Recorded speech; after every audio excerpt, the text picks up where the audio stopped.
నమస్తే, welcome to mid day debate. రానున్న ఎన్నికలు రాజకీయ పార్టీలకు కష్టంగానే ఉండనున్నాయా?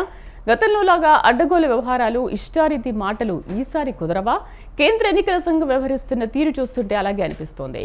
ఇప్పటికే ఎలక్టోరల్ బాండ్ల రూపంలో సుప్రీంకోర్టు నుంచి గట్టి ఎదురుదెబ్బతిన్న రాజకీయ పక్షాలకు ఇప్పుడు ఈసీ నుంచి వరుస షాకులు తగులుతున్నాయి. రెచ్చగొట్టే ప్రసంగాలు, ప్రలోభాలపై గట్టి చర్యలుంటాయన్న కమిషనర్ హెచ్చరికలు పార్టీలను కలవరపెడుతున్నాయి. ఇప్పటికే అనేక రాష్ట్రాల్లో నిబంధనలకు విరుద్ధంగా వ్యవహరిస్తున్న అధికారులపై ఎన్నికల సంఘం వేటు వేసింది. ఇందులో బెంగాల్ డీజీపీ కూడా ఉండడం విశేషం. అంతేకాదు ప్రచార ఖర్చులపై కూడా ఈసారి గట్టి నిఘా ఉంటుందని చెప్పడంతో ఏం చేయాలో అని నేతలు తలలు పట్టుకుంటున్నారు. నిఖార్సైన రాజకీయాలు చేస్తూ అభివృద్ధి ఎజెండాతో ప్రజల్లోకి వెళ్తే పరిస్థితులు ఎలా ఉంటాయో అంటూ ఆందోళన చెందుతున్నారు. అసలు ఈసీ ఆదేశాలతో పార్టీలు అంతలా ఎందుకు భయపడుతున్నాయి? తప్పు చేస్తే శిక్ష తప్పదని తెలిసినప్పుడు తప్పు చేయకుండా ఉంటే సరిపోతుంది కదా. ప్రలోభాలు పెట్టకుండా ప్రజల ఓట్లు సంపాదించలేని స్థితిలో పార్టీలు ఉన్నాయా? అభివృద్ధి ప్రాతిపదికన ప్రజలను నాయకులు మెప్పించలేరా? ఇవి అంశాలపై ఇవాళ మిడ్ డే డిబేట్లో చర్చిద్దాం.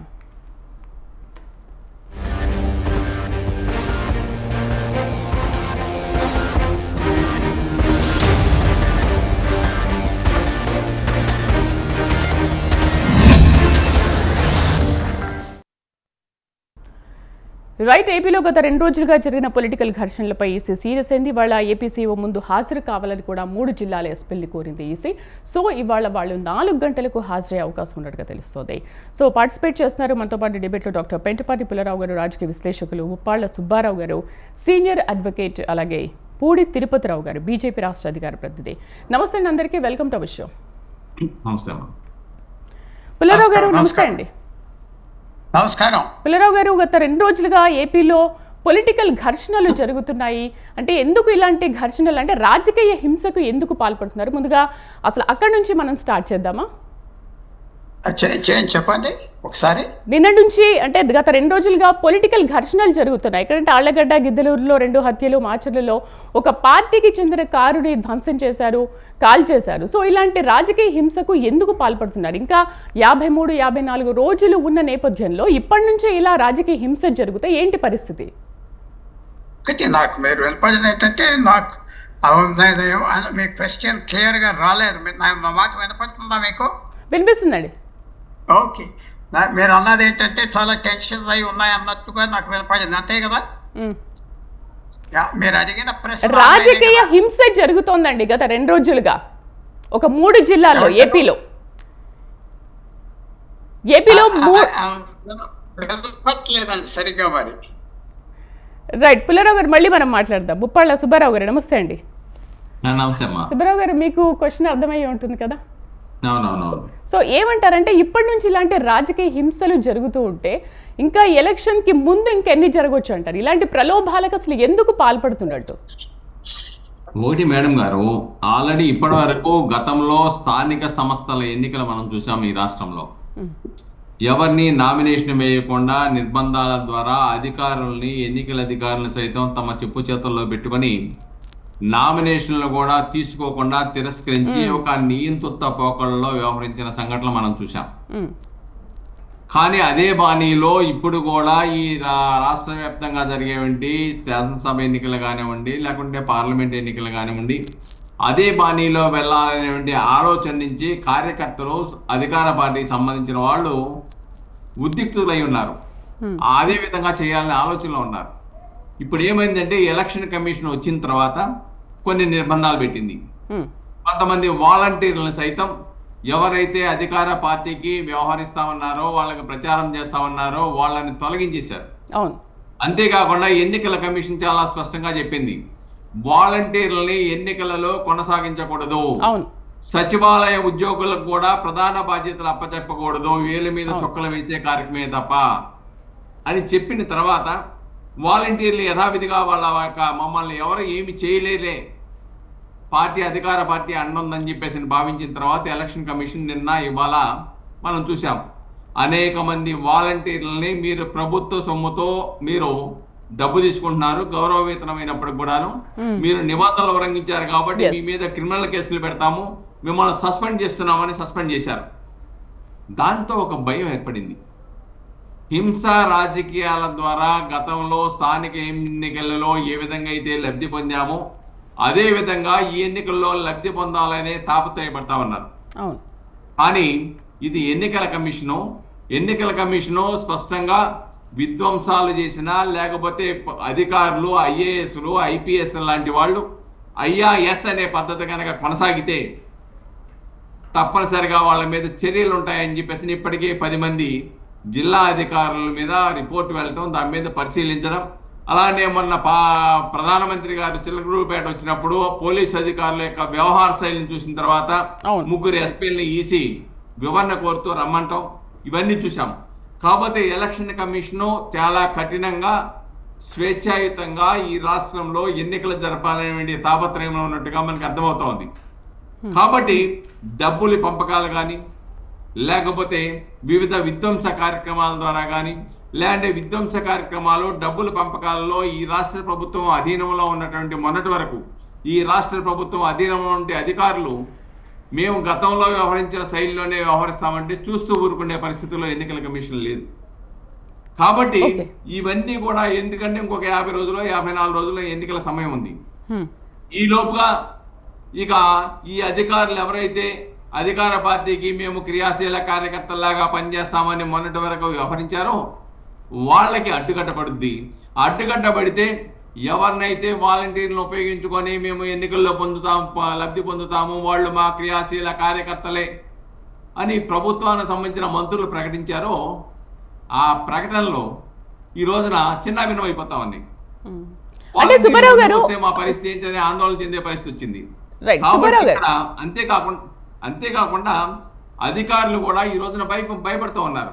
మనకెందుకు, మనం ఐఏఎస్ ఆల్ ఇండియా సర్వీసు ఇప్పటి వరకు మనం ఏదో ఈ రాష్ట్ర ముఖ్యమంత్రి గారు యాన్యువల్ అప్రైజల్ రిపోర్ట్స్ ఏదైతే ఉన్నాయో ఆల్ ఇండియా సర్వీస్ వాళ్ళవి ఆ రిపోర్ట్స్ ని యాక్సెప్టింగ్ చేసే అధికారి సీఎం దగ్గర పెట్టుకొని ఒక జీవో ఇచ్చాడు. కాబట్టి వీళ్ళు రిపోర్ట్ల కేంద్రానికి వెళ్ళాలంటే సీఎం గారే యాక్సెప్ట్ చేయాలి. వాళ్ళు చెప్పు చేతల్లో ఉంది ఇప్పటి వరకు. అందుకని ఇష్టం ఉన్నా లేకపోయినా కానీ ఐఏఎస్లు కానీ ఆల్ ఇండియా సర్వీస్ ఉద్యోగస్తులు కానీ ఆయన చెప్పు చేతల్లో ఉన్నారు. ఇప్పుడు ఎన్నికల కమిషన్ యొక్క చెప్పు చేతల్లోకి వచ్చిన తర్వాత ఆ యొక్క పద్ధతి అంతా కూడా మారిపోయి ఈ రోజున స్వేచ్ఛాయుతంగా ఎన్నికలు జరిగితే అధికార పార్టీ మీద నుండి వ్యతిరేకత నుంచి ఇబ్బంది కలుగుద్దని చెప్పేసి ఒక భయం నుంచి ఈ దాడులు ఈ హింసాయుత సంఘటనలు జరుగుతున్నాయి. నిన్న ఒక 2 చంపేశారు, దాడులు చేశారు. అంతకుముందు కూడా పార్టీని అధికార పార్టీకి వ్యతిరేకంగా విమర్శించిన వాళ్ళని ఏ విధంగా స్టేట్ స్పాన్సర్డ్ టెర్రరిజం ద్వారా అంటే విచారణ సంస్థలను చెప్పు చేతల్లో పెట్టుకొని ఏ విధంగా వేధింపులు గురి చేశారో మనం చూసాం. ప్రభుత్వాన్ని భావ వ్యక్తీకరణ స్వేచ్ఛను హరించే విధంగా జీవోలు తీసుకొచ్చిన సంఘటనలు మనం చూసాం. కాబట్టి అటువంటి అన్ని కూడా ఈ రోజున అంతం పలికే పరిస్థితులు వచ్చినాయి. ఎన్నికల కమిషన్ స్వేచ్ఛాయుతంగా జరపాలనే కాన్సెప్ట్ ఎప్పుడైతే వచ్చిందో అప్పుడు నియంత్రిత పోకల ద్వారా ఎన్నికల్లో లబ్ధి పొందాలనే ఆలోచనకి అంతం పలికే రోజులు వచ్చినాయి. దాంతో భయకంపితులై ఇటువంటి దాడులు చేస్తా ఉన్నారు. డెఫినెట్ గా పోలీస్ అధికారులు కూడా ఇటువంటి హింసాయుత సంఘటనలు జరిగే వాళ్ళ మీద కనుక సక్రమంగా చర్యలు తీసుకోకపోతే ఎన్నికల కమిషన్ కూడా స్పందించి వాళ్ళ మీద చర్యలు తీసుకోవాల్సిన పరిస్థితి అవసరం ఈ రాష్ట్రంలో చాలా స్పష్టంగా ఉంది. డెఫినెట్ గా ఎన్నికల్లో హింసాయుత రాజకీయాల ద్వారానే ఈ అధికారాన్ని చేపట్టొచ్చనే ఆలోచనలో ఉన్న వాళ్ళకి వాళ్ళ మెదడులో ఆలోచనలో మార్పు తీసుకురావడానికి ఎన్నికల కమిషన్ కనుక ప్రయత్నం చేయకపోతే స్వేచ్ఛాయుతంగా ప్రజాస్వామ్యయుతంగా ఓట్లేసే పరిస్థితి ఉత్పన్నం కాదు. దానికి ఎన్నికల కమిషన్ ఒక బాట వేసింది. ఆ బాటను మరింత పటిష్టంగా చేస్తే డెఫినెట్ గా స్వేచ్ఛాయుత ఎన్నికలు జరుగుతాయి. ప్రజల యొక్క ప్రజాస్వామ్య వ్యవస్థను కాపాడుకోగలుగుతాం. మేడం గారు. రైట్. పుల్లారావు గారు సార్ వినిపిస్తుందా సార్? సార్ పుల్లారావు గారు మ్యూట్ లో ఉన్నారు సార్. సార్ మ్యూట్ లో ఉన్నారు, వినిపిస్తుందన్నమాట. పుల్లారావు గారు మ్యూట్ లోంచి తీసేయండి పుల్లారావు గారు. రైట్. పుల్లారావు గారు, నిన్నటి నుంచి ఈసీ తీసుకుంటున్న చర్యల గురించి మీరేమంటారు? అంటే ఈసీ తీసుకుంటున్న ఈ చర్యల పట్ల ఇక మీదట ఈ ప్రలోభాలకు గురయ్యే అవకాశాలు చాలా తక్కువగా ఉంటాయి అనుకోవచ్చా? ఒకటి ఇప్పుడు దాకా మన ప్యానలిస్ట్ గారు మాట్లాడింది వినపడింది, మీ ప్రశ్న వినపడింది. ఎలక్షన్ కమిషన్ మీద టూ మచ్ కాన్ఫిడెన్స్ పెట్టుకుంటున్నారేమో అని నాకు ఒక అనుమానం ఉన్నది. మ్మ్. ఎలక్షన్ కమిషన్ మీద వాళ్ళు ఇలా చేసేస్తారు అలా చేసేస్తారు అని పాపం ఆయన అనుకుంటున్నారంటే నాకు అంత నమ్మకం లేదు. మ్మ్. రాను రాను ఎలక్షన్ టెంపో బిల్డప్ అవ్వాక మనకి ఎలక్షన్ కమిషన్ రొటీన్ విషయాలు ఏమన్నా మాట్లాడతారు కానీ ఇంక ఇంత సివియర్ యాక్షన్ తీసుకుంటారంటే పూర్వం నుంచి చూస్తే నాకు ఆ నమ్మకం లేదు. మ్మ్. అందువల్ల తప్పకుండా రాబోయే ఎలక్షన్స్ చాలా కాంపిటీషన్ ఉన్నది ఆంధ్రప్రదేశ్లో, అవును. విశేషమైన కాంపిటీషన్ ఉన్నది. అందువల్ల ఏ రకంగా వెళ్తాది, ఎంతవరకు వెళ్తాది మనం ఇంకా చెప్పలేం. గత 2019లో 4 పార్టీలు పోటీ చేసినాయి దాదాపు. ఇప్పుడు 2 కూటమిలో లేకపోతే 2 పార్టీలే పోటీ చేస్తున్నాయి, అంటే టీడీపీ కూటమి, జగన్మోహన్ రెడ్డి గారు. సో ఇది చాలా సివియర్ కాంపిటీషన్ ఉన్నది. ఎన్ని విధాలుగా పవర్ కోసం స్ట్రగుల్ చేస్తున్నారు, ఆ పవర్ కోసం అన్నీ చేస్తారు. కాబట్టి మనం ఎలక్షన్ కమిషన్ చేయవలసిన పని చేస్తుందా అది అంటే నాకు నమ్మకం లేదు.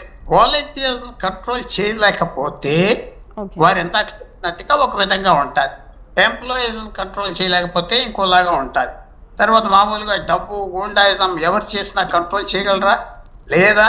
సో చాలా నాకు అంత ఫ్రీ అండ్ ఫేర్ ఎలక్షన్స్ ఆంధ్రప్రదేశ్లో ఉంటాయి జనరల్గా అంటే నాకు ఆ నమ్మకం లేదు.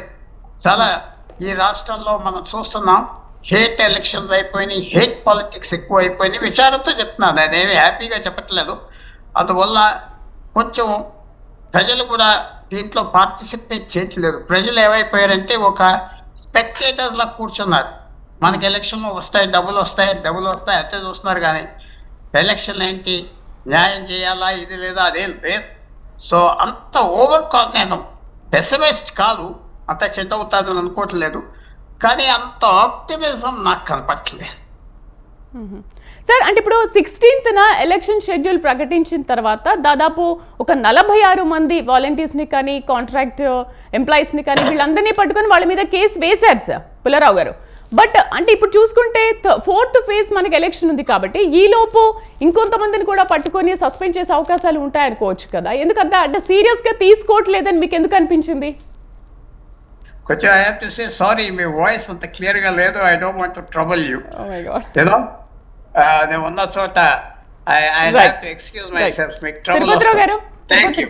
రైట్, తిరుపతిరావు గారు నమస్తే అండి. నమస్తే. తిరుపతిరావు గారు వినిపిస్తుందండి? మీ వాయిస్ సరిగా రావట్లేదు, మీ వాయిస్ క్లియరెన్స్ లేదు మాకు. సార్ ఓకేనా ఇప్పుడు మాట్లాడుతుంటే వినిపిస్తుందా? అయితే నా ఒక్కటే ప్రాబ్లం కాదన్నమాట. సార్ ఓకేనా? Now it is okay. చెప్పండి. సార్ ప్రలోభాలకు గురి కాకుండా మీరు ఎటువంటి జాగ్రత్తలు తీసుకోబోతున్నారు? ముందుగా అందరికీ నమస్కారం అండి.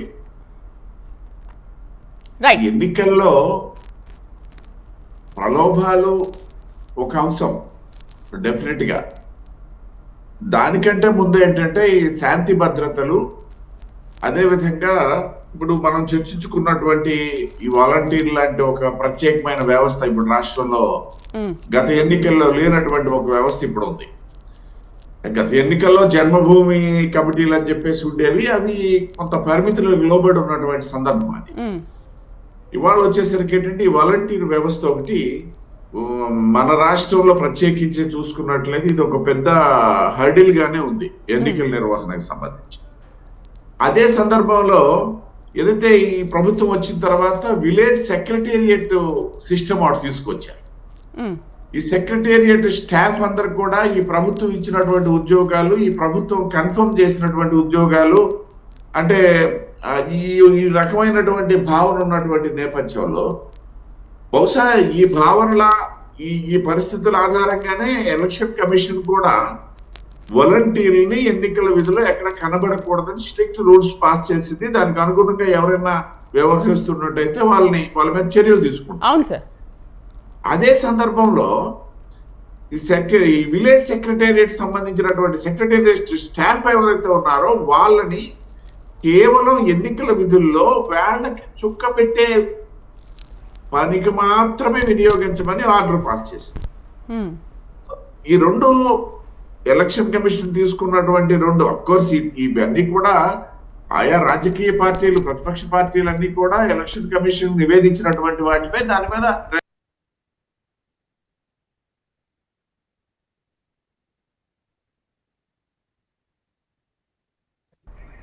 పాస్ చేయడం జరిగింది.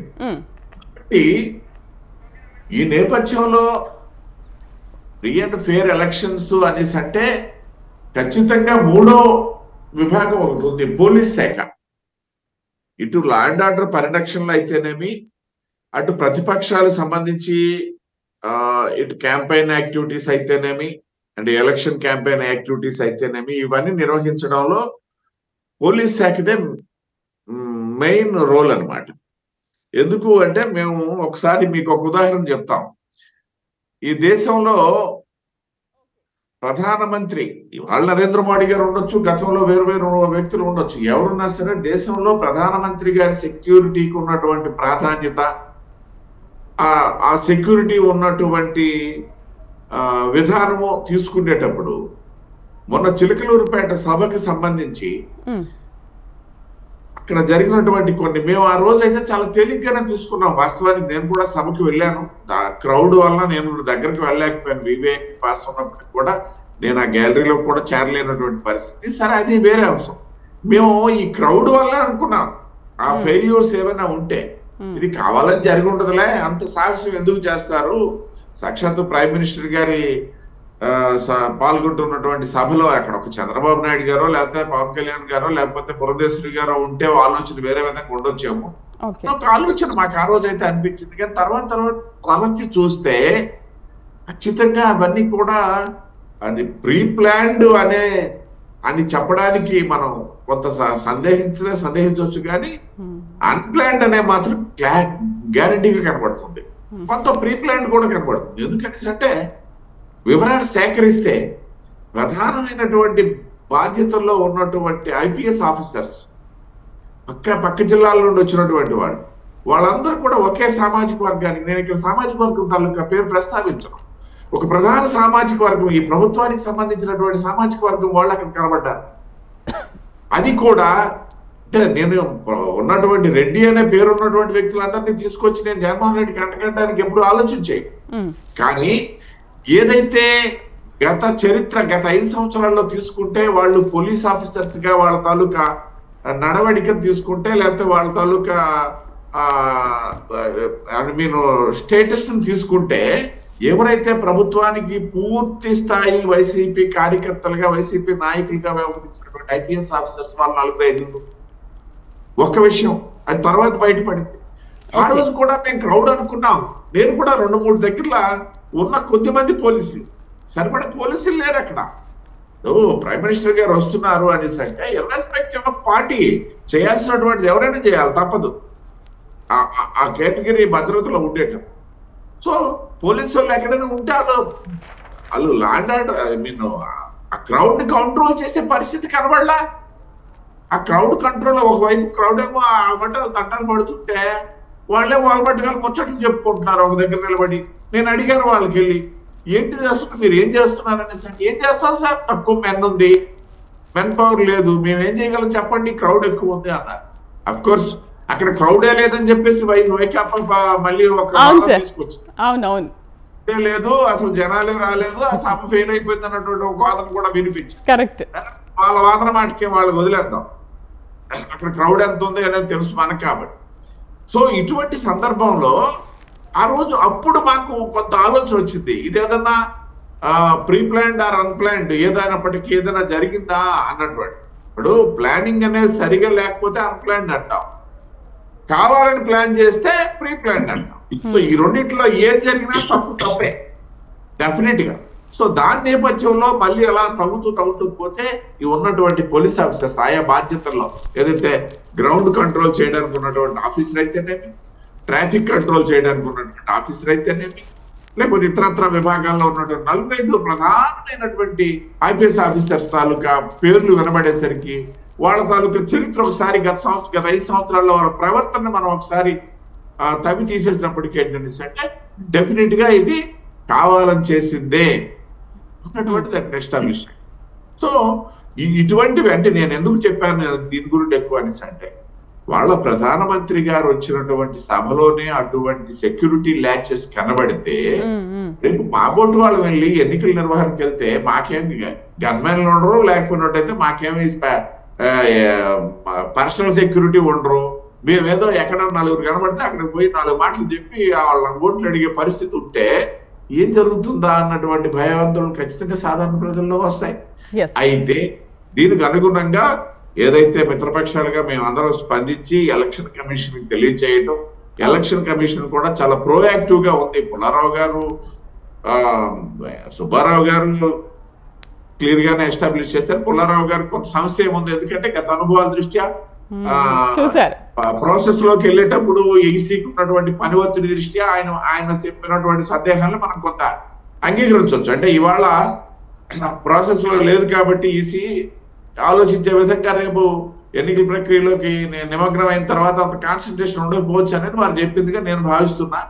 Maybe whatever it may be, ఇప్పుడైతే మాత్రం ప్రధానంగా ఈ రాష్ట్రంలో కంట్రోల్ చేయాల్సినటువంటి 3 విభాగాలు. ఒకటి వాలంటీర్ సిస్టమ్, ఇది చాలా ప్రమాదకరమైనది. ఎందుకంటే 50 ఏళ్ళకి ఒకరు చొప్పునున్నారు. అయితే నేను ఉన్న వాళ్ళందరూ కూడా ఇదేదో వైసీపీకి సానుభూతి పరులుగా పనిచేస్తున్నారని చెప్పడానికి నేనైతే సిద్ధంగా లేదు.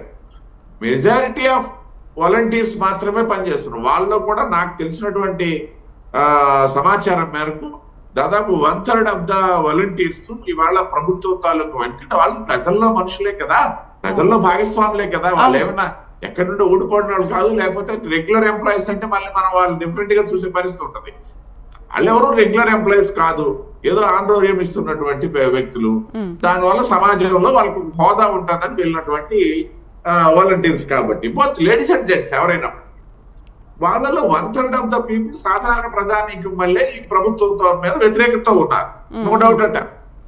అదే సందర్భంలో మెజారిటీ ఆఫ్ ద వాలంటీర్స్ ఖచ్చితంగా ప్రో గవర్నమెంట్ వెళ్తున్నటువంటి సందర్భాలు ఉన్నాయి, దాన్ని కంట్రోల్ చేయాలా. అదే సందర్భంలో ఏదైతే ఈ విలేజ్ సెక్రటేరియట్ స్టాఫ్ కూడా, నేను వాళ్ళని నిందించట్లేదు, వాళ్ళకి ఒక అంటే ఒక అభిమానం ఉంటే ఉండొచ్చు. ఈ ప్రభుత్వం వచ్చి మాకు ఉద్యోగాలు ఇచ్చింది అని చెప్పేసి, ఈ ప్రభుత్వం వచ్చి ఉద్యోగాలు ఇచ్చింది ప్రభుత్వ ఉద్యోగాలే.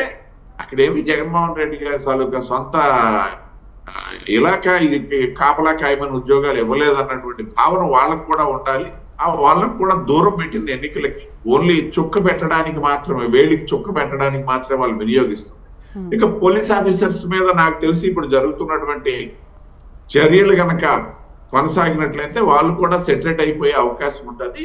ఇంకొక విషయం ఏంటంటే, రాష్ట్రంలో ఎన్నికల వాతావరణం సమీపిస్తున్న కొద్దీ ఏదైతే ఇప్పుడు ఉన్నటువంటి ప్రభుత్వం తాలూకా విజయావకాశాలు తగ్గిపోతున్నాయి అనేసి అంటే ఖచ్చితంగా అధికార వర్గంలో ఆటోమేటికల్ చేంజ్ వచ్చేస్తుంది.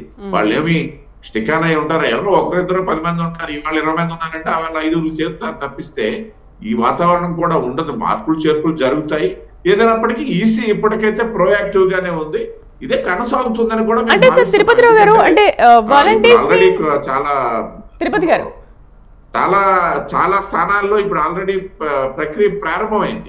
మొదటి పోలింగ్ సంబంధించి అక్కడ కూడా ఇదే విధమైనటువంటి స్ట్రింజ్ మెయింటైన్ చేస్తుంది ఈసీ. కాబట్టి మన దగ్గర కూడా ఆ విధంగా ఉంటుందని భావిస్తున్నాం. తిరుపతిరావు గారు వినిపిస్తుందా? చెప్పండి. అంటే ఇప్పుడు వాలంటీర్స్ ని అంటే అక్కడి వరకు ప్రచార కార్యక్రమాల్లో యూజ్ చేసుకోకుండా జస్ట్ వాళ్ళ పని ఎంతవరకు ఉంది అంతవరకు యూజ్ చేసుకుంటే బెటర్, కానీ ప్రచార కార్యక్రమాల్లో పాల్గొంటే మాత్రం ఖచ్చితంగా ఈసీ వాళ్ళపైన చర్యలు తీసుకుంటుంది. సో నిన్న అలానే ఒక 46 మంది పైన కేసు కూడా నమోదు చేసేది కదా. సో ఏంటి అసలు వాలంటీర్స్ ని ఏ విధంగా యూజ్ చేసుకోవాలి అంటారు? వాలంటీర్స్ ని ఎన్నికల విధుల్లో వినియోగించుకోవడానికి అవకాశం లేదు. అవును, ఒకవేళ వాలంటీర్స్ ని ఎన్నికల్లో విధులలో ఉపయోగించుకోవద్దు. కాకపోతే ఎన్నికల ప్రచారంలో పార్టీ వినియోగించుకోకుండా ఇవాళ సస్పెండ్ చేసినటువంటి వాలంటీర్స్ కూడా ప్రచారంలో కనబడుతున్నారు. కాబట్టి ఇక్కడ 2 మళ్ళీ దాంట్లో కూడా మనము విభజించి ఒకసారి ఆలోచించవచ్చు. ఇప్పుడు మాస్ క్యాంపెయినింగ్ లో కనబడిన వాళ్ళని మనమేమో గుర్తించి వాళ్ళనేమో సస్పెండ్ చేయమంటున్నాం, ఇది ఒక ప్రక్రియ. కానీ ఈ వాలంటీర్స్ కి దాదాపు అంటే ఇప్పుడు వాళ్ళ నియామకం జరిగిన 4 ఏళ్లు పూర్తయినటువంటి సందర్భంలో 4 ఏళ్లుగా ఒక సెన్సెస్ ప్రకారం నాకు ఆ వాలంటీర్స్ అసోసియేషన్ వాళ్ళే నాకు ఇచ్చినటువంటి సెన్సెస్ ఉన్నాయి. అప్పటి నుండి ఇప్పుడు కంటిన్యూ అవుతున్నటువంటి వాళ్ళు కేవలం 65% ఉన్నారు. 35% ఏదో కారణాల వల్ల మానేసిన వాళ్ళు, కొత్తగా వచ్చిన వాళ్ళు ఉన్నారు అక్కడ. ఈ 65% మంది తీసుకుంటే వీళ్ళు సమాజాన్ని క్లోజ్ గా, అసలు ఆ రోజు దీన్ని ఏర్పాటు చేసిందే వాళ్ళు దానికోసమని, దాని నేపథ్యంలో దాని ఫలితాలు లోకల్ బాడీ ఎలక్షన్స్ లో వాళ్ళు ఎంజాయ్ చేశారు. వీళ్ళు ఏంటంటే కేవలం 50 ఉంటే వీళ్ళకి పరిమితం కాబట్టి వీళ్ళు ఏదో రకంగా మళ్ళీ వాళ్ళని ఇన్ఫ్లుయెన్స్ చేయడానికి ప్రయత్నం చేస్తారు. మాస్ క్యాంపెయినింగ్ లో కనబడకుండా వేరే మార్గాల ద్వారా వీళ్ళు ఇన్ఫ్లుయెన్స్ చేయడానికి ప్రయత్నం చేస్తారు. అట్లాంటివి ఎక్కడ జరిగినా అంటే ఒక సింబల్ పట్టుకొని కనబడినా, ఒక పాంప్లెట్ కనబడినా అట్లాంటి సందర్భాల్లో కూడా కంప్లైంట్ చేయగలిగినటువంటి పరిస్థితి ఉండాలి. నేను అనేది అధికారులు కనిపెట్టలేరు అవన్నీ కూడా. మళ్ళీ కింది స్థాయిలో పార్టీలు, పార్టీ తాలూకా కార్యకర్తలు దాని మీద జాగరూకతతో ఉండి వాళ్ళని ఐడెంటిఫై చేసి so and so people so and so సమయాల్లోనో లేకపోతే సో అండ్ సో క్లాస్ ప్రాంతాల్లోనో ఈ విధంగా జరుగుతున్నది అనేది ఐడెంటిఫై చేసి కంప్లైంట్ చేసుకొని 1-2 సంఘటనలు జరుగుతుంటే వాళ్ళకు కూడా ఒక భయం పుడుతుంది. రైట్. సుబ్బారావు గారు చెప్పండి సార్, అంటే ఈసీ ఇచ్చిన నిన్నటి స్టేట్మెంట్తో ఇకపైన రాజకీయ పార్టీలు అలర్ట్ అయ్యే అవకాశాలు ఉంటాయా, లేదు టఫ్ ఫైట్ ఉంది కాబట్టి ఇప్పుడు ఎలక్షన్ అంతా కూడా ఇంకా ఎక్కువ సంఘటనలు జరిగే అవకాశాలు ఉంటాయంటారా? ఈ రెండిట్లో ఏది ఎక్కువగా జరగవచ్చు అంటారు? ఇప్పటి వరకు విచారణ సంస్థలు సిఐడి అవనివ్వండి, పోలీసులు అవనివ్వండి, లా అండ్ ఆర్డర్ అవనివ్వండి, ఎవరైనా కానీ వాళ్ళు చట్టానికి అతీతుల్లాగా న్యాయస్థానాలు ఇచ్చినటువంటి హక్కులు వాళ్ళకి సంబంధం లేనట్లుగాను వాళ్ళు ఏది చేస్తే అదే చట్టంలాగా ఇప్పటి వరకు వ్యవహరించారు ఈ 4.5-5 సంవత్సరాల కాలంలో. బాధితులు వెళ్ళి ఫిర్యాదు ఇచ్చిన బాధితుల మీదే కేసులు పెట్టి అటెంప్ట్ మర్డర్ కేసులు పెట్టిన సంఘటనలు ఈ రాష్ట్రంలో చూసాము. చివరికి పోలీసు వాళ్లే ఫిర్యాదుదారులుగా మారిపోయి ప్రత్యర్థుల మీద కేసులు పెట్టి పార్టీల మీద కేసులు పెట్టిన సంఘటనలు ఈ రాష్ట్రంలో కోకొల్లగా చూసాము. కాబట్టి అటువంటి వాటికి ఇప్పుడు దృష్టి కేంద్రీకరించాలి ఎన్నికల కమిషను. పోలీసులు చట్ట పరిధికి లోబడి చట్టానికి లోపలికి ప్రజలకి జవాబుదారిగా ఈ ఎన్నికల్లో వ్యవహరిస్తున్నారా లేదా అని దృష్టి కేంద్రీకరించకపోతే ఫ్రీ అండ్ ఫెయిర్ ఎలక్షన్ జరగడానికి అవకాశాలు ఉండవు. అంతేకాకుండా ఈ రాష్ట్ర డీజీపీ మీద కూడా అనేక అనుమానాలు, అపార్థాలు ఈ రాష్ట్ర ప్రజలకు ఉన్నాయి. కాబట్టి ఏదైతే వెస్ట్ బెంగాల్లో డీజీపీని ఏ విధంగా అయితే ఎన్నికల విధుల నుంచి పక్కన పెట్టారో అదే బాణీలో ఈ రాష్ట్ర డీజీపీని కూడా పక్కన పెట్టవలసిన ఆవశ్యకత ఈ రాష్ట్రానికి ఉన్నది, ఈ రాష్ట్రంలో ఉంది. అలాగనే అనేక మంది ఎస్పీలు ప్రజలకు జవాబుదారుగా ఉండాలనే విషయాన్ని మర్చిపోయి ప్రభుత్వానికి క్రియాశీల కార్యకర్తల్లాగా పనిచేసిన వాళ్ళు ఎవరు ఆ విధంగా వ్యవహరించారో పరిశీలించి వాళ్ళను కూడా ఎన్నికల విధుల నుంచి పక్కకు పెట్టవలసిన అవసరం ఉంది. అలానే కలెక్టర్లుగా వ్యవహరించే వాళ్ళు కూడా రాష్ట్ర ముఖ్యమంత్రికి బంధుత్వం ఉన్నటువంటి వ్యక్తులు ఈ తూర్పుగోదావరి జిల్లా లాంటి అనేక జిల్లాల్లో ఉన్నారు. వాళ్ళని ఎన్నికల విధుల నుంచి పక్కన పెట్టాలి. పెట్టకుండా స్వేచ్ఛగా ఎన్నికలు జరిగే అవకాశాలు ఉత్పన్నం కావు. ఒకటి. రెండోది, ఏదైతే ఎన్నికల కమిషను సిబ్బంది పెరగవలసిన అవసరం ఉంది. ఎక్కడైతే డబ్బులు పంపకాలు ఇప్పటికే ఆల్రెడీ ఆంధ్రప్రదేశ్లో అనేక ప్రాంతాల్లో కూలర్స్ ఇచ్చారు, ఫ్రిడ్జ్లు ఇచ్చారు, అలానే చీరలే పెట్టారు, కుక్కర్లు ఇచ్చారు. అలానే వాలంటీర్లు ఉపయోగించి డోర్ టు డోర్ వెళ్ళి ప్రతి 50 ఏళ్ళకి అన్ని అందుబాటులో ఇచ్చారు. అవును సార్, అంటే లాస్ట్ ఇయర్ కూడా ఇంతకంటే ఎక్కువ ఇచ్చారు. లాస్ట్ ఇయర్ అంటే కుంకుమ ఆభరణాలు, వెండి వస్తువులు ఆల్రెడీ అన్ని నియోజకవర్గాలకు కూడా డబ్బులు ఆల్రెడీ వచ్చేసినాయి, పంపిణీ జరిగిపోతుంది. ఆల్రెడీ పంపిణీ జరగడానికి కావాల్సిన డబ్బులన్నీ వచ్చేసినాయి. ఆ డబ్బుల మీద నిఘా తీవ్రంగా పెట్టవలసిన అవసరం ఉంది. కొనుగోలు ద్వారానే పాలకులు, ప్రజాప్రతినిధులు ఎన్నిక అవ్వడానికి కావాల్సిన చర్యలు చేపడతా ఉన్నారు. దాన్ని నిర్బంధం ద్వారా, నిఘా ద్వారా ఈ రోజున స్వేచ్ఛగా వాటిని అరికట్టకపోతే డబ్బే ప్రధాన భూమిక పోషించే పరిస్థితులు రాబోతా ఉన్నాయి. స్వేచ్ఛగా ఎన్నికలు జరిగి స్వేచ్ఛాయుతంగా జరిగేది లేదు. రెండోది, ఇంకో ప్రయత్నాలు జరుగుతున్నాయి. మిడిల్ ఇంటెలెక్చువల్స్ మధ్యాహ్నం భోజనం చేసిన తర్వాత వెళ్ళి ఓట్లు వేద్దాము, వేస్తే ప్రశాంతంగా ఉంటుందని అనుకుంటారు. కానీ 12-1 గంట వరకు స్లమ్ ఏరియాలో ఉన్నటువంటి సామాన్యులు, బిలో పావర్టీ లైన్ వాళ్ళ చేత ఓట్లు వేయించి తర్వాత ఎన్నికల కేంద్రాల వద్ద అలజడి సృష్టించి అబోవ్ మిడిల్ ఇంటలెక్చువల్స్ రాకుండా ఎందుకు అక్కడ గొడవ జరుగుతుంది, మనం ఎందుకు వెళ్ళి ఓటు ఉపయోగించుకోవాలి అనే పరిస్థితిని కూడా సృష్టించడానికి ఈ రోజున కొంతమంది కుట్ర పన్నుతున్నారు అనేది ఇక్కడ మనం గమనించాలి.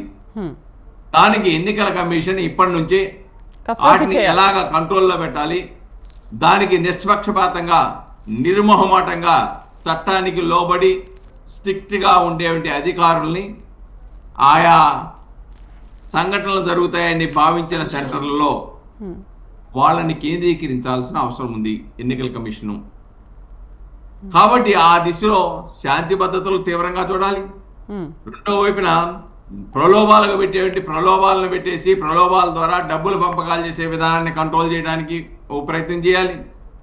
శాంతియుతంగా అందరూ స్వేచ్ఛగా ఓట్లేసే విధంగా చూపించాలి.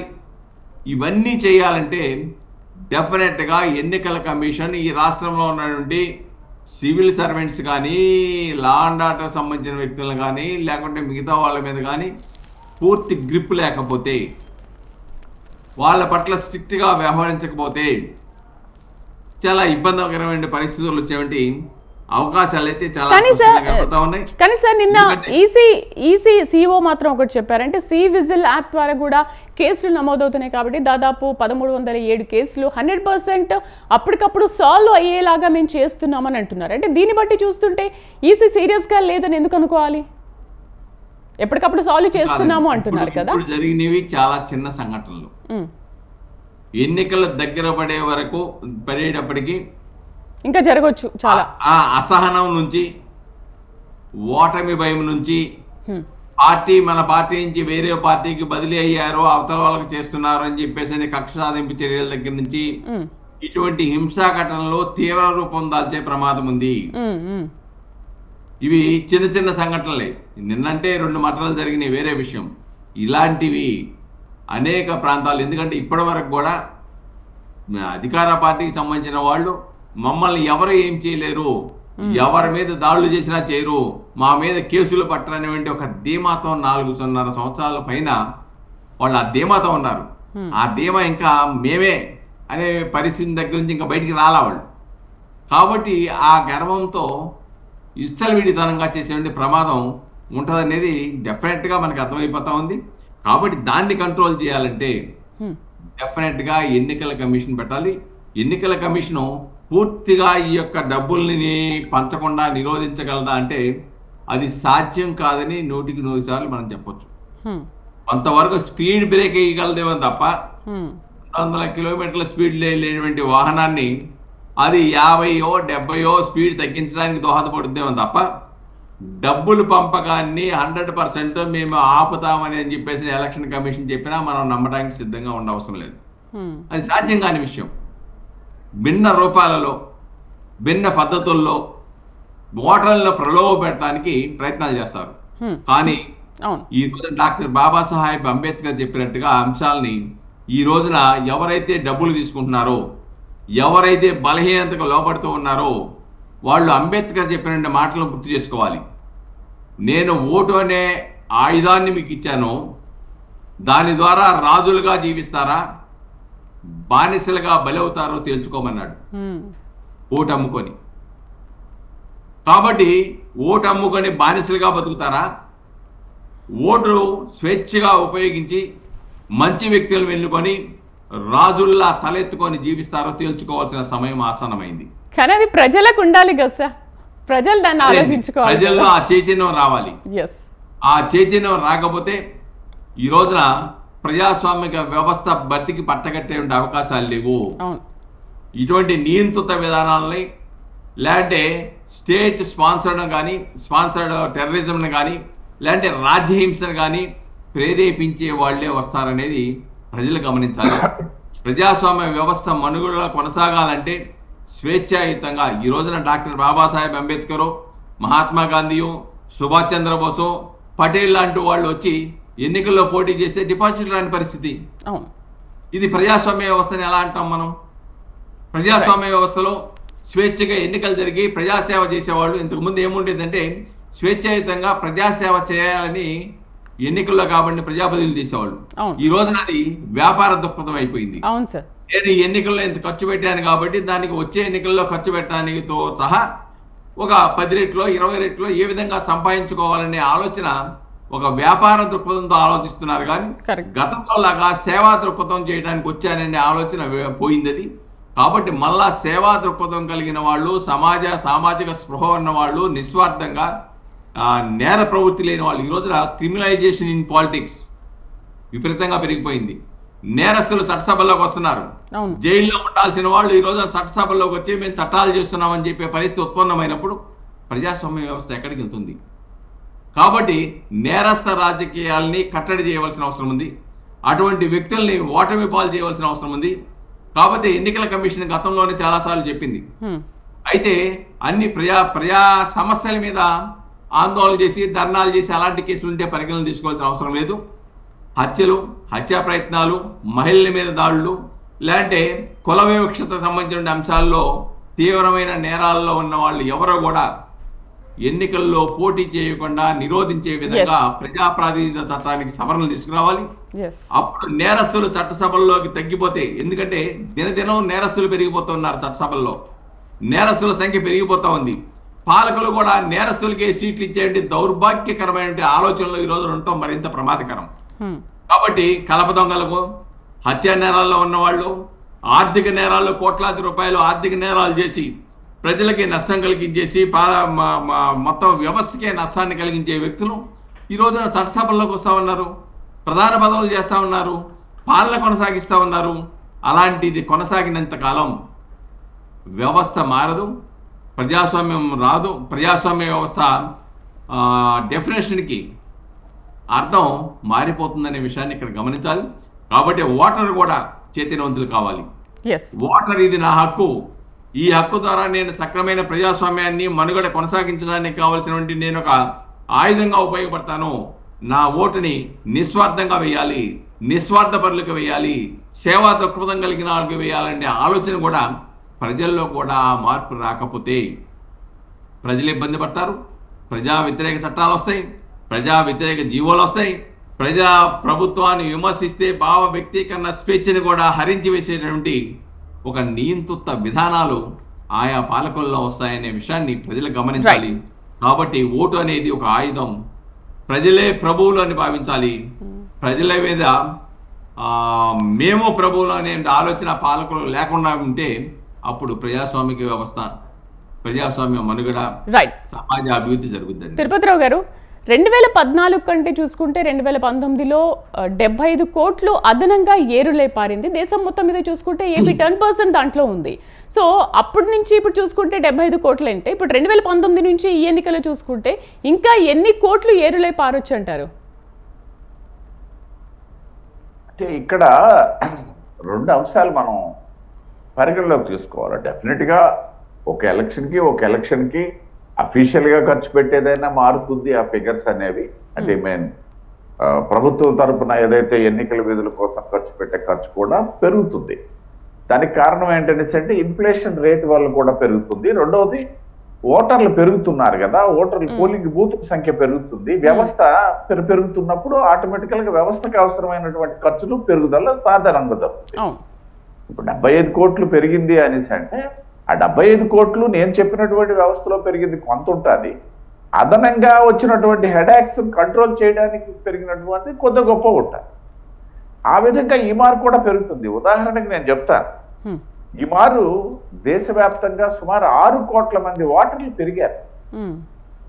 మరి 6 కోట్ల మంది ఓటర్లు పెరిగారంటే అంతమంది ఏదైతే ఉందో ఆ ఖర్చు కానీ లేకపోతే సౌకర్యాలు కానీ పెరుగుతాయి అని మీరు ఇంకోటి గమనించాలా. ఈ మారు ఎలక్షన్ కమిషన్ కూడా అంటే దేశ స్వతంత్ర భారత చరిత్రలో గతంలో ఎప్పుడో లాంగ్ షెడ్యూల్ నడిచింది, ఇది 2వ షెడ్యూల్, ఇది లాంగ్ షెడ్యూల్. లాస్ట్ ఎలక్షన్స్ కంటే ఈ షెడ్యూల్ ఎక్కువ కాలం కూడా నడుస్తున్నారు. కారణం ఏంటంటే పెరిగినటువంటి ఓటర్లు, దాదాపు 100 కోట్లకు దగ్గరైనటువంటి భారతదేశ ఓటర్ల సంఖ్య ఇవాళ. సో ఈ 100 కోట్ల మంది free and fair elections face చేసి ఆ రిప్రజెంటేషన్ ఎలక్ట్ చేసుకోవాలనేసి అంటే ఒక పెద్ద ప్రజాస్వామ్య దేశంలో కొంత ఆ ఖర్చులు పెరుగుతాయి, కష్టము పెరుగుతుంది, ఇవన్నీ సహజంగా జరిగేది ఒకటండి. రెండవదండి, ఆ దిశగా ఈసీ కూడా, ఎలక్షన్ కమిషన్ కూడా చాలా నిర్ణయాలు తీసుకుంది. ఉదాహరణకి నేను చెప్పినటువంటి ఏదైతే షెడ్యూల్, లాంగ్ షెడ్యూల్ ప్రకటించడంలో కూడా భావన అదే.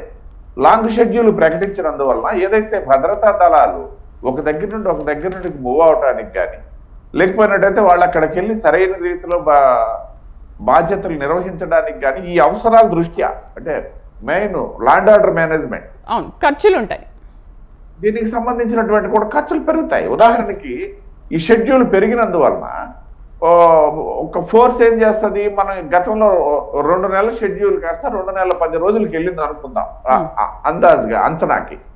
సో 2 నెలలకి అయ్యే ఖర్చు 200 కోట్లు ఉంటే ఆ 10 రోజులకి అదనంగా మరొక 10 కోట్లు ఖర్చు అవుతుంది అని తప్పదు అది, ఎందుకంటే వ్యవస్థ సక్రమంగా నిర్వహించడానికి. అందువల్ల ఈసీ కూడా ఈ మారు జాగ్రత్తలు తీసుకొని షెడ్యూల్ కూడా లాంగ్ షెడ్యూల్ ప్రకటించి ఫ్రీ అండ్ ఫెయిర్ ఎలక్షన్స్ జరిగే విధంగా చూసుకోవడానికి ఒకటో కారణం. రెండవదండి, పెద్దలు సుబ్బారావు గారు ఒక 2 విషయాలు ప్రస్తావించారు. ఏదైతే డబ్బులు పంపిణీకి సంబంధించి, ఇది మంచి అంశం. నిజంగా ప్రజల్లో గనక రాకపోతే ఈ డబ్బులు పంపిణీ అనేది ఈసీ కాదు కదా, మామూలుగా మన భాషలో చెప్పాలంటే ఈసీకి మొత్తాత వచ్చినా ఎవరు ఏం చేయలేడండి. ఎందుకు అనేసి అంటే ప్రజల్లో నేను ఈ అలవాటు అనేది మారిపోయింది. ఈ పంపిణీ, డబ్బులు పంపిణీ ప్రారంభమైనప్పుడు మేము మా చిన్నతనంలో కొంచెం ప్రారంభమైంది, మాకు తెలిసి వచ్చిన తర్వాతే. ఆ సమయంలో చాలా మంది డబ్బులు తీసుకునేవాళ్ళు, నేను డబ్బులు తీసుకోవడం ఏంటన్నటువంటి భావన ఉండేది. ఇవాళ ప్రజల్లో దొరక్కపోతే లేదు, తప్పిస్తే దొరికిందంటే ప్రతి ఒక్కరు తీసుకునే పరిస్థితికి వెళ్ళిపోయాడు. అవును సార్.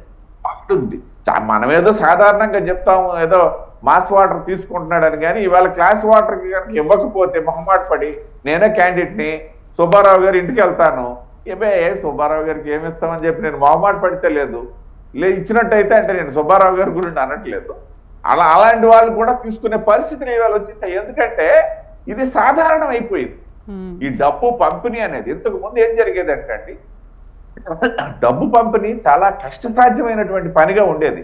ఎందుకంటే ఈసీ చూస్తుందని కాదండి, ఎలక్షన్ కమిషన్ చూస్తుంది, స్టేట్ ఎలక్షన్ కమిషన్ చూస్తుంది, లేకపోతే పోలీసు వాళ్ళు చూస్తారు, లేకపోతే రెవెన్యూ వాళ్ళు పట్టుకుంటే ఇవేమీ కాదప్పుడు.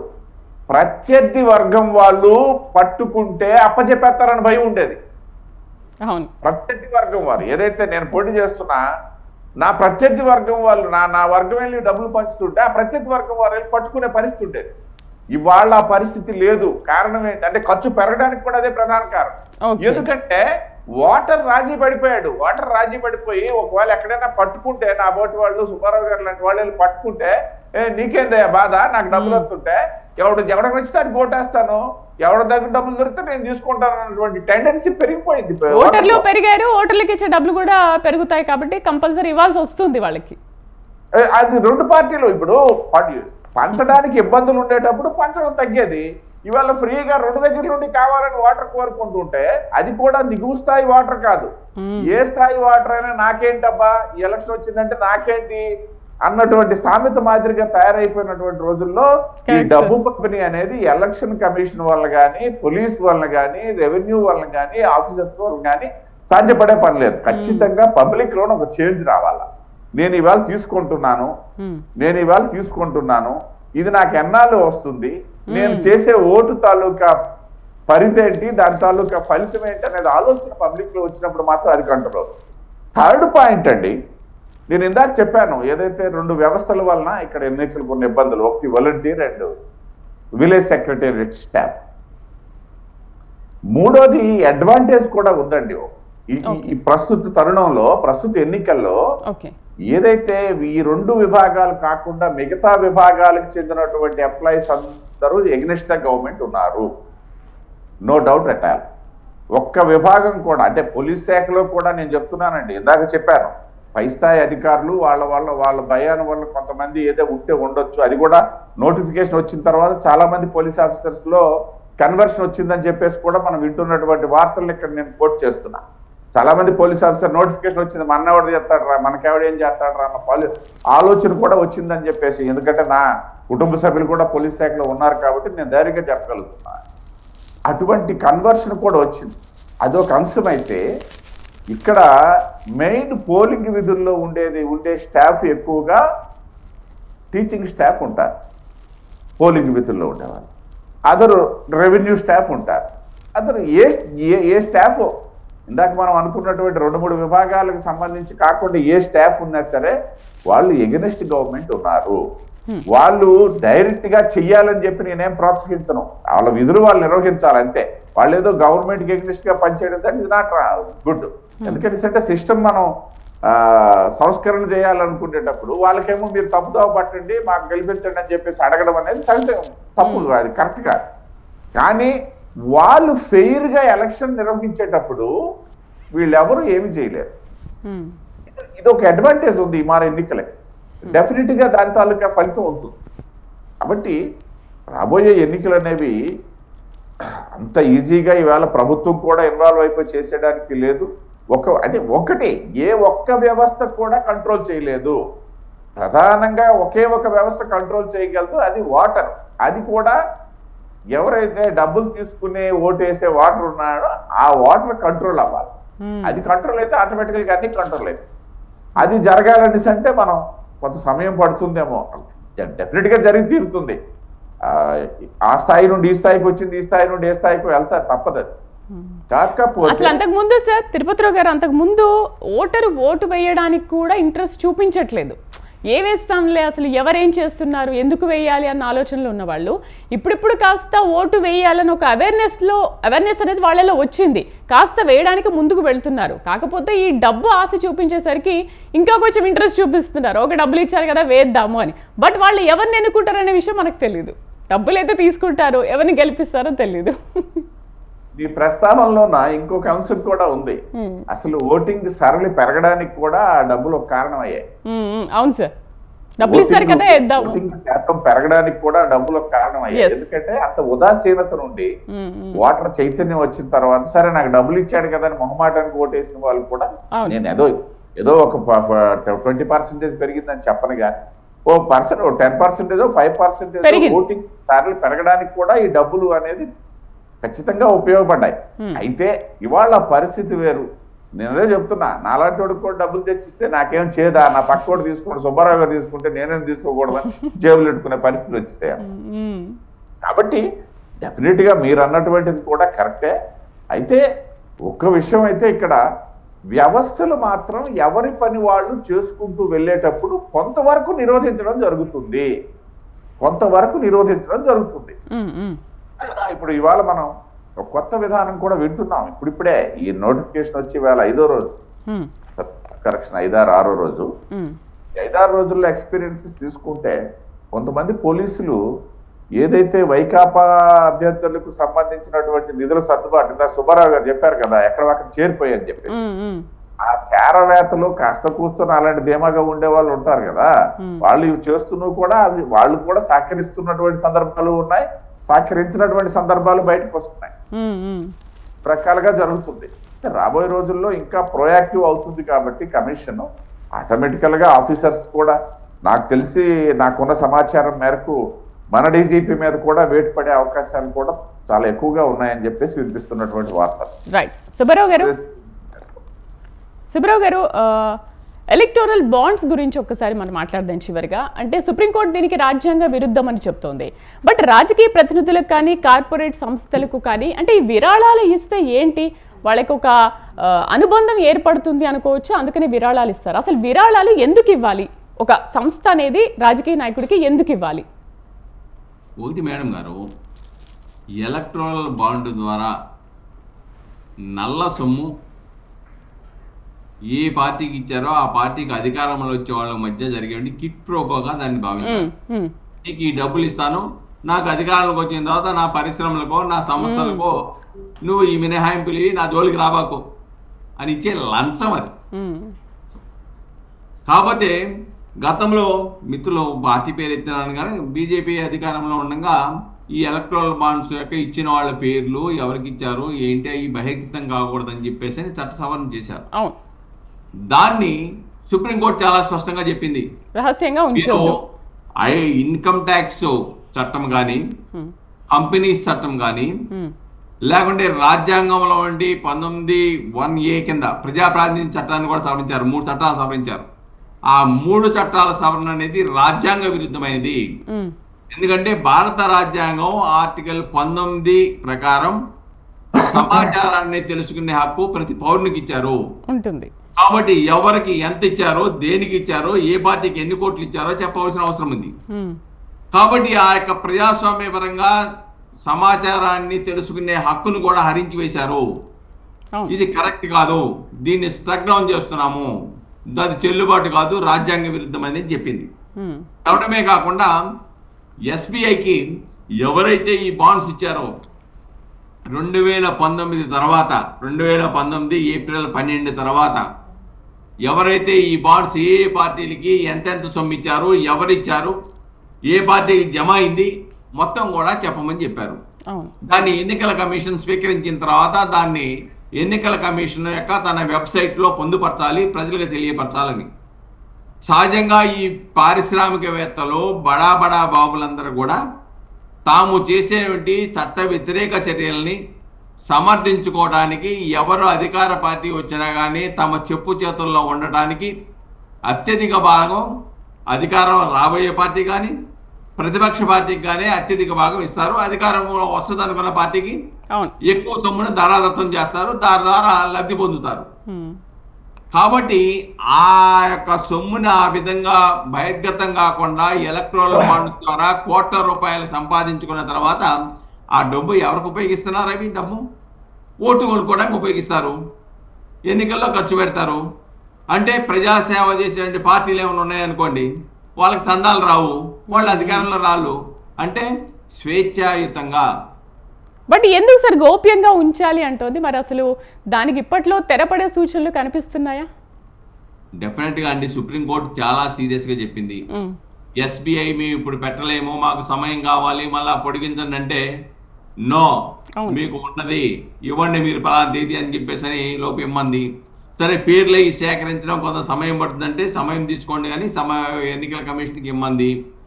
కాబట్టి డెఫినెట్ గా కొన్ని రాజకీయ పార్టీలకి భయం కలుగుద్ది. ఎందుకంటే అధికారంలోకి వచ్చే పార్టీలకి విచ్చలవిడిగా పారిశ్రామికవేత్తలు లేకుంటే మైన్స్ లేకుంటే ప్రభుత్వం నుంచి అవసరాలు ఉన్న వాళ్ళు, ప్రభుత్వం లేకుంటే చట్ట వ్యతిరేక చర్యలు చేసి ప్రభుత్వానికి నష్టం కలిగి కుంభకోణాల్లో ఉన్నవాళ్ళు ఇవన్నీ బయటికి రాకుండా వాళ్ళని కాపాడుకోవడానికి చట్టబద్ధమైన చర్యలు తీసుకోకుండా ఉంచుకోవడానికి ధారాదత్తంగా చేస్తారు. కొన్ని కంపెనీలు అయితే మొన్న పత్రికలో వచ్చి చూస్తే వాళ్ళ ఆదాయానికి మించి కూడా డొనేషన్ ఇచ్చిన సంగతి. అంటే మిగతా అంతా బ్లాక్ మనీగా పెట్టుకున్నారు వాళ్ళు. ప్రభుత్వానికి లెక్కలు చూపించలా, ప్రభుత్వానికి ఇన్కమ్ ట్యాక్స్ కొట్టేస్తున్నారు, ట్యాక్స్ కొట్టేవాళ్ళు, ప్రభుత్వానికి నష్టం కలిగేసేవాళ్ళు, అక్రమ వ్యాపారాలు చేసేవాళ్ళు, వీళ్ళు పార్టీలకి కోట్లాది రూపాయలు డొనేషన్ విచ్చలవిడిగా చల్లుతున్నారు. తద్వారా ప్రజాస్వామ్య వ్యవస్థకి ముప్పు వాటిల్లుతుంది. న్యాయస్థానం కూడా గుర్తించింది. కాబట్టి ఇటువంటి ఎలక్ట్రల్ బాండ్స్ గోప్యత లేదంటే ఎవరు ఇచ్చారో చెప్పకుండా ఉంటాం, వాళ్ళకి ఇన్కమ్ ట్యాక్స్ మినహాయింపు ఇవ్వటం, లేకపోతే కంపెనీస్ లో ఏదో వాళ్ళకి ప్రోత్సాహం ఇవ్వటం అనేది ఇవన్నీ కూడా నియంత్రిత పోకల్లో మన స్పష్టంగా కనబడుతున్నాయి. దాంట్లో దీనిపైన మీ 1 minute ఆన్సర్ చెప్పండి తిరుపతిరావు గారు. సో వాళ్ళైతే ట్యాక్స్ నుంచి తప్పించుకుంటారు కానీ సామాన్యులు మాత్రం ఖచ్చితంగా ట్యాక్స్ కట్టాల్సిందే. మరి వాళ్ళకి ఎందుకు మినహాయింపిస్తారు? కేంద్రం దీన్ని ఎందుకు గోప్యంగా ఉంచాలని కోరుకుంటోంది? ఇప్పుడు ఈ సందర్భంగా అది కోర్టులో ఉన్న వ్యవహారం సరే, దాని గురించి కానీ నేను మా అమిత్ షా గారు ఒక ఛాలెంజ్ చేశారు, ఓపెన్ ఛాలెంజే చేశారు. ఈ బాండ్లు ఎవరిచ్చారనేది గోప్యత తప్పిస్తే ఎంత వచ్చినది అనేది గోప్యత లేదు ఎక్కడ. సరే ఖర్చు గురించి కూడా దీంతో ఓట్లు కొనాలి, ఓట్లు కొనడానికి అనేది కాదది. ఏదైతే అఫీషియల్ గా పార్టీ ఎక్స్పెండిచరు క్యాండిడేట్స్ తాలూకా 95 లక్షల రూపాయలు పార్లమెంట్ అభ్యర్థి ఖర్చు పెట్టుకోవచ్చు. ఆ లెక్కన ఈ దేశంలో 542 సీట్లకు పోటీ చేసినట్టయితే 5 కోట్ల చిల్లర ఎంతో 500 కోట్ల చిల్లర ఎంతో వస్తుంది. సో ఆ రకమైనటువంటి దానికి అది వాడుకోవాలి. వచ్చినవి ఎంత వస్తున్నాయి అనేది పార్టీ బహిర్గతం చేస్తుంది. ఎక్కడి నుండి వచ్చాయనే దాని మీద కొంత స్పష్టత లేదు. అది కోర్టులో ఉన్న అంశం. రేపు ఏదన్నా జరిగితే ఖచ్చితంగా అవన్నీ బయటకు వస్తాయి. అయితే ఇక్కడ అమిత్ షా గారు ప్రస్తావించింది నేను ఒక్కటే చెప్తాను. ఆయన ఓపెన్ ఛాలెంజ్ చేశారు. ఎస్ ఇదంతా ఇప్పుడు సహజంగా అధికారంలో ఎవరికి ఉంటే వాళ్ళనే టార్గెట్ అవుతారు వాళ్ళే. ఆయన టార్గెట్ కి ఒకటే సమాధానం చెప్పారు, ఎస్ మేము 303 సీట్లతో ఉన్నాము లోక్సభలో, మిగతా వాళ్ళందరికీ ఉన్న సీట్లు ఇన్ని. ఈ దామాషా ప్రాతిపదికన మాకు వచ్చినటువంటివి అయితే అబద్ధం లేదు కదా, మాకు వచ్చినటువంటి బాండ్స్ అయితే ఇన్ని, మిగతా వాళ్ళకి వచ్చిన బాండ్స్ ఇన్ని, దీని మీద చర్చకి ఓపెన్గా రెడీ అన్నాడు. అంటే మాకు ఉన్నటువంటి ఎంపీల సంఖ్య ఆధారంగా వచ్చింది, అదనంగా వచ్చింది లేదు. ఒకవేళ ఇన్ని దొడిదారులే వెళ్ళాలనేసి అంటే ఈ విధంగా బాండ్లు ఎందుకు పెట్టుకోవాలా? కొంత స్పష్టత కోసం పెట్టారు. ఏదన్నా ఏదన్నా టెక్నికాలిటీస్ ఉంటే దాన్ని సరిదిద్దుకోవాల్సిన ఆవశ్యకత కూడా ఉంటుంది. ఒక చట్టం చేసిన తర్వాత దాంట్లో ఉండవని చెప్పేసి మనం ఎందుకు అనుకోవాలా? కాబట్టి నిజంగానే ఇవాళ భారతీయ జనతా పార్టీ టార్గెట్ చేసి డబ్బులు పెట్టుకోవాలనేసి అంటే చట్టం పెట్టడానికి పని లేదు. రైట్, తిరుపతిరావు గారు క్లోజ్ చేద్దాం ఇంకా. రైట్ అండి, డిబేట్లో పార్టిసిపేట్ చేసినందుకు పెంటపాటి పుల్లారావు గారికి, అలాగే ముప్పాళ్ల సుబ్బారావు గారికి, పూడి తిరుపతిరావు గారికి థ్యాంక్ యూ వెరీ మచ్ అండి. సో ఈసారైనా ఓటరు ఎటువంటి ప్రలోభాలకు గురి కాకుండా ఒక మంచి నాయకుడిని ఎన్నుకుంటారా లేదా చూద్దాం. ఇది వాళ్ళ మిడ్ డే డిబేట్. నమస్తే.